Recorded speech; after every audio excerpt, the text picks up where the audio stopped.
inaccurate scientific theory that human beings can be improved through selective breeding of certain populations. And for years, eugenicists struggled to craft a compelling argument for these theories until 1909, when the advent of Benet's intelligence scale gave rise to standardized intelligence testing, also known as IQ testing. Oh, what? Now, back in these days, eugenicists ran the streets and gained a lot of political power. And being equipped with this new white supremacist tool, they had a plan. So in 1917, immediately following the United States entry into World War I, Robert Yerkes, who was a Harvard professor as well as the president of the American Psychological Association, routed up the country's leading eugenicists to work on a project for the U.S. Army. What was the reason?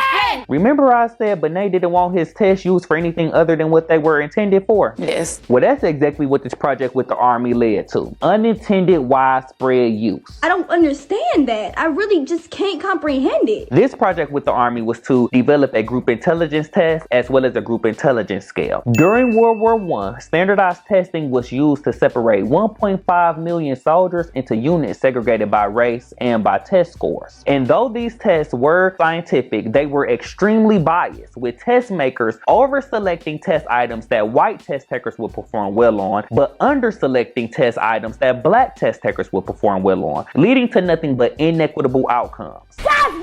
Army testing led to the greatest expansion of the school testing movement, still impacting us today. Like I'm fed the fuck up, like literally. By 1918, there were over 100 standardized tests, and by 1925, the U.S. Bureau of Education reported that intelligence and achievement testing was increasingly used to classify students at all levels.